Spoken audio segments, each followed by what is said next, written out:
lecture notes while I'm left scrambling to catch up with no help whatsoever. And I really need that help. I'm barely holding a C- that's about to become a D unless God looks with favor on his lowly maiden, Willa Sutter, and does her a solid on her upcoming midterm. Rage is a whole-body experience for me. My breathing accelerates. From the neck up, I turn into a hot tamale. My heart beats so thunderously, my pulse points bang like drums. I am livid. And it's with that full-body anger coursing through my veins that I lay my eyes on the favored one, Ryder, keeper of notes. He wears a ball cap tugged low over shaggy dark blonde hair. A mangy beard that's not terribly long still obscures his face enough that I don't really know what he looks like. Not that I care. His eyes are down on the lecture notes, tracking left, right, so I can't see what they look like. He has a long nose that's annoyingly perfect and which sniffs absently, as if he's completely clueless that I'm both watching him and that he's supposed to be sharing those lecture notes. The notes that I could have used to avoid failing the last 2 pop quizzes and our first writing assignment. My eyes flick back up to McCormack, who has the audacity to smirk at me over his shoulder. I shut my eyes, summoning calm that I don't have. It's that or tackle my professor in a blind rage. Eyes on the prize, Willa. I need to pass this class to stay eligible to play. I need to stay eligible to play because I need to play every game, both to maximize my team's chances for success and because Murphy's Law states that scouts come to games you miss.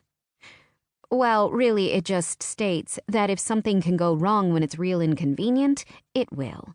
The scout scenario is my version of it. The point is, I need the damn notes, and in order to get them, I'm going to have to swallow my pride and explicitly petition this jerk who's ignoring me. I clear my throat. Loudly.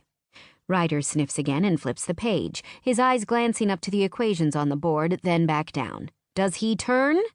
Acknowledge me? Say, "Hi, how can I help you?" Of course not. McCormack prattles on, his notes both on the chalkboard and the projector screen, where his words unfurl as captioned text in large, clear font. The next slide pops up before I got it all written down, and I grow angrier by the minute. It's like Mac wants me to fail.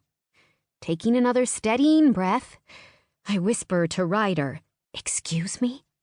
Ryder blinks. His brow furrows.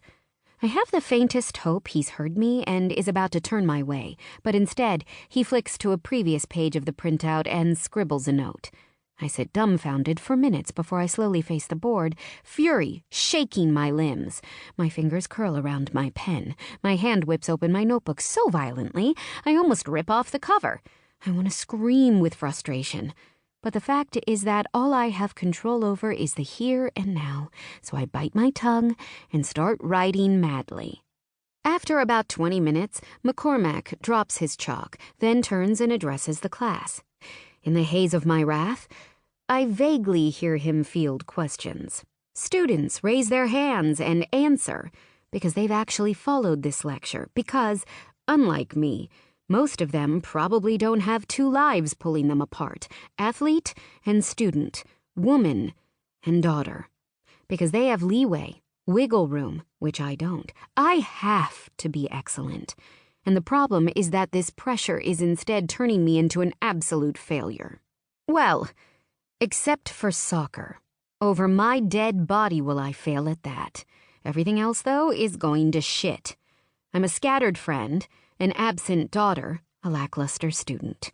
And if this professor would just cut me a damn break, I'd have a chance of at least scratching one of those failures off my list.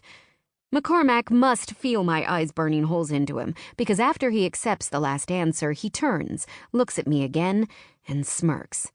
"Professor McCormack," I say between clenched teeth.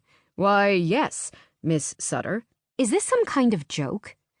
"I'm sorry, no, that is not the correct formula for calculating compound interest." Turning back to everyone, he offers them a smile I have yet to see. "Class dismissed." I sit, stupefied that I've been swept aside by my professor yet again. It's the cherry on top when Ryder rises from his seat, slides those